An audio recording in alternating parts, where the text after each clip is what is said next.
आवश्यक है।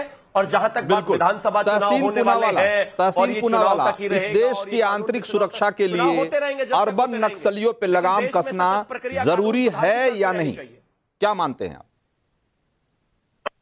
Thank you Ranjit जी, आपके शो में मुझे शिरकत करने का मौका मिला। अर्बन नक्सल कोई ऑफिशियल टर्म नहीं, ये माननीय गृह मंत्री ने पार्लियामेंट में कहा। ये कोई टर्म ही नहीं, कोई लीगल टर्म नहीं है। किस तरह की बेवकूफी भाजपा और उनकी सरकारें करती है, उनको पता कि कोई लीगल टर्म नहीं है। एक ठीक है, पॉलिटिकल डिस्कशन में आप कुछ कर सकते हो, टर्म हो या नहीं, रियलिटी है या नहीं, रियलिटी है कि नहीं? सर मैं ऐसे सर आई रिक्वेस्ट यू, मैं मेरे प्लीज आप मेरे बीच में मत बोलिए, आई रिक्वेस्ट यू। शिवम के बीच में आप नहीं बोले थे प्लीज, तो मैं अपनी बात रख दूं। मैं तो समझ गया आपका सवाल, प्लीज आई रिक्वेस्ट यू। तो पहली बात तो एक बेवकूफी है। दूसरी चीज, आप उसको लीगैलिटी में बिल में टेबल करने में आप अर्बन नक्सल टर्म डिफाइन करते हैं। सबसे पहले इस पे स्ट्राइक डाउन होगा व्हाट इज अर्बन नक्सल, उसका डेफिनेशन ही नहीं है। बिल शायद आपने तो पढ़ा होगा, बहुत वरिष्ठ पत्रकार है, मैंने पढ़ा है, अर्बन नक्सल का डेफिनेशन ही नहीं दिया है। दूसरी बात, बैंड डॉक्यूमेंट्स रखना ये कोई अपराध नहीं, बैंड ऑर्गेनाइजेशंस के डॉक्यूमेंट रखना ये कोई अपराध नहीं। फॉर एग्जांपल, मैंने माइन काम्फ पढ़ी है, जो हिटलर की किताब है। मैं ये बैंड किताब है, उसमें ये एक बैंड उसके उसकी आइडियोलॉजी में पढ़ने में क्या गलत है, उससे समझ में आता क्या गलत है बैंड। और सुप्रीम कोर्ट ने लगातार ये बताया है कि कोई भी ऑर्गेनाइजेशन जो बैंड है उसके डॉक्यूमेंट्स पढ़ना कोई गलत नहीं है। उस पर आप रिसर्च कैसे करोगे? रिसर्च स्कॉलर्स तो रखेंगे ना, उसको उसी पर रिसर्च होगा, उस घर में मिलना। तीसरी बात, आपको कैसे पता है कि ऑर्गेनाइजेशन जो पुलिस है, इसमें जो एक प्रावधान है, पुलिस किसी के भी घर में रेड कर सकती है, उसका उन्होंने डेफिनेशन नहीं दिया किस बेसिस पर। यानी कि आपके घर में आ सकती है पुलिस, आपको कैसे पता कि वो डॉक्यूमेंट्स प्लांट नहीं करेंगे? जो इन अर्बन नक्सल्स, जिनको अर्बन नक्सल्स कहा गया, महाराष्ट्र पुलिस द्वारा एनआईए द्वारा अरेस्ट किया गया भीमा कोरेगांव केस के अंदर, उसके अंदर ये केस हुआ, ये केस बनाया गया था, ये बताया, इस पे लगातार डिबेट हुई कि उसमें से एक व्यक्ति माननीय प्रधानमंत्री को असैसिनेट करना चाहता था। मैं भी बहुत क्रोधित हुआ उस चीज के ऊपर कि हमारे प्रधान है तो हमारे प्रधानमंत्री। सारी चीज आई, एक लेटर आया, लेटर सामने आया, कहा गया ये लेटर सबूत है प्रधानमंत्री जी का असैसिनेशन करना चाहता था। क्या आप जानते हैं एनआईए ने उस लेटर को विड्रॉ किया है? वो प्लांटेड डॉक्यूमेंट था। किसी भी व्यक्ति, मैं इनके समर्थन में नहीं हूं, लेफ्ट वालों के समर्थन में, बट किसी भी व्यक्ति को इस तरह से फंसाया गया, क्या उन एनआईए ऑफिसर्स को, क्या उनको जेल हुआ? एक व्यक्ति की अपनी जिंदगी बर्बाद कर दी, प्रधानमंत्री को मारने का उस पर आरोप लगा दिया, वो कितने साल जेल के अंदर था। ये इस तरह की चीजें पे चेक्स और बैलेंसेस क्या है? अगर हमें किसी को किसी आइडियोलॉजी के खिलाफ हमें लड़ना है, तो जो सनातन संस्था है जो बॉम्ब ब्लास्ट करती है, उसके खिलाफ आपने उसको आज तक बैन क्यों नहीं किया, जबकि उसका recommendation ministry of home affairs. ये अब आप आए हैं असली मुद्दे पे। मैं कह रहा हूं, अब एक मिनट मेरी बात सुनिए, एक मिनट बात सुनिए मेरी, तहसीन पूनावाला, कि भाई जब इस देश के गृह मंत्री, कांग्रेसी गृह मंत्री, जब ये अर्बन नक्सल आप कह रहे हैं कि लीगल टर्म नहीं है, तो जब उन्होंने कहा था कि ये सैफरन टेरर और ये भगवा आतंकवाद कहा था, तो लीगल टर्म था क्या? वो लीगल टर्म था? बिल्कुल नहीं था, नहीं था, बिल्कुल नहीं था, लेकिन नहीं था ना। नहीं, उसका तो मैं कह रहा हूं कि और उसके नाम पर आपने कितने लोगों को गिरफ्तार किया, आपने सवाल कितने लोगों को गिरफ्तार किया, और आज भी आप उसी की बात कर रहे हैं। सनातन, आप जिस संस्था की बात कर रहे हैं वो भी कुछ प्रूव नहीं कर पाए, वो भी नहीं प्रूफ हुआ ना। रंजीत भाई, आपने सवाल पूछा, उसका जवाब लेकिन सनातन संस्था ने क्या किया, नहीं किया, ये तो कुछ भी प्रूव नहीं हुआ। लेकिन इस देश में हजारों लोग, हजारों सुरक्षाकर्मी नक्सलियों के हाथ मारे जा चुके हैं। ये क्या सच नहीं है क्या मैं उसका जवाब दे दूं प्लीज? आपने एक सवाल पूछा, मैं उसका जवाब दूंगा। सैफरन टेरर या सन टेरर जो आरके सिंह ने इस्तेमाल किए, जो आज इनके यूनियन मिनिस्टर है, ये लीगल टर्म्स नहीं है। लेकिन कोई भी ऐसा बिल नहीं लाया गया जिसके अंदर सन टेरर या सैफरन टेरर यूज किया गया। दिक्कत यह है कि अर्बन नक्सल जब एक लीगल टर्म है और आप एक बिल इंट्रोड्यूस करते हैं जिसके बिल के डेफिनेशन में अर्बन नक्सल है और अर्बन नक्सल की डेफिनेशन नहीं दी है, वो स्ट्राइक डाउन होगा। इसका सही मतलब है, आप गंभीर नहीं है, सरकार गंभीर नहीं इस समस्या से डील करने के लिए। वो चाहती है कि स्ट्राइक डाउन हो, वो सिर्फ सेंसेशनलिज्म करना चाहती है।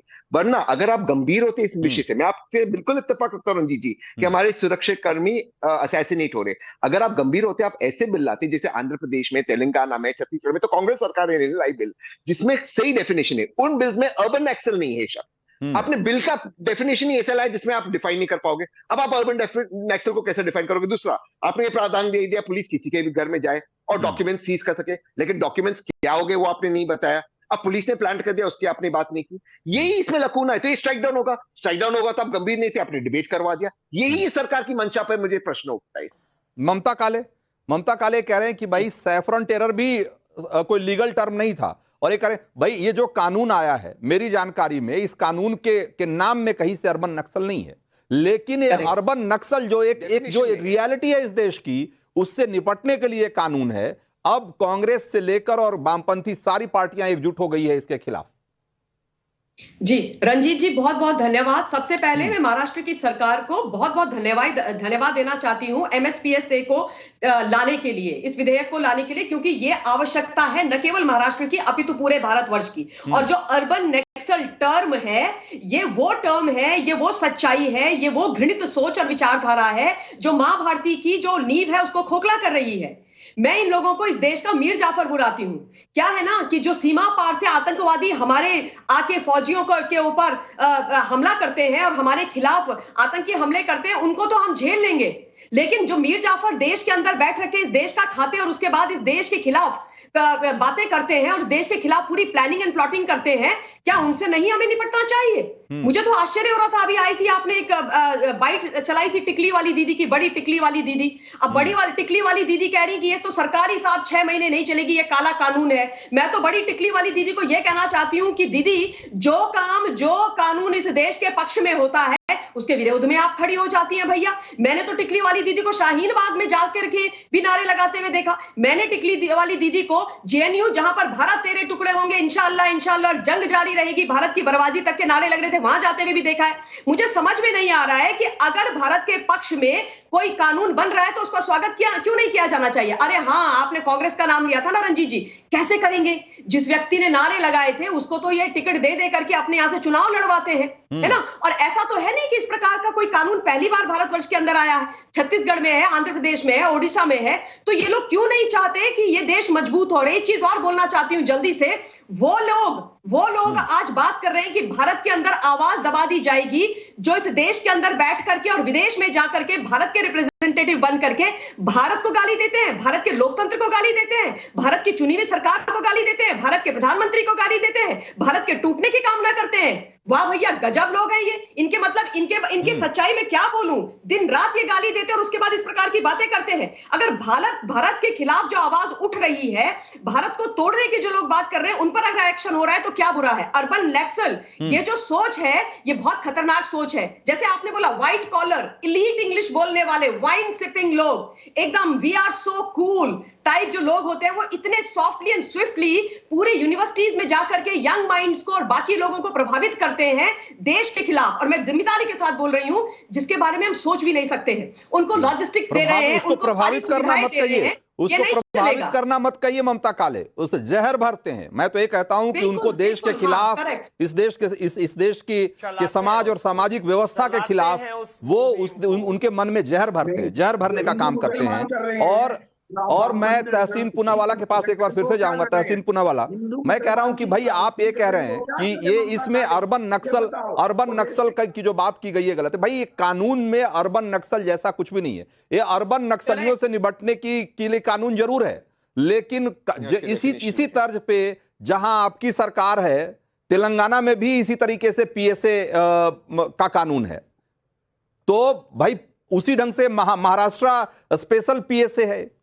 तो भाई ये महाराष्ट्र में वो कानून बन रहा है तो उसका विरोध करेंगे, लेकिन तेलंगाना में इसकी जरूरत आप महसूस कर रहे हैं। दो चीज है, तेलंगाना के कानून में और अन्य राज्यों के कानूनों में बैंड ऑर्गेनाइजेशन के डॉक्यूमेंट्स पढ़ना ये गुनाह नहीं है। सुप्रीम कोर्ट ने कई बार इसको क्लैरिफाई किया है। फॉर एग्जाम्पल, कई ऐसे ऑर्गेनाइजेशन संस्थाएं दुनिया भर की जो बैंड है, रिसर्च स्कॉलर्स उन पर रिसर्च करने के लिए पढ़ते हुए लाइब्रेरीज में होते, सरकारी लाइब्रेरीज में होते, सरकारी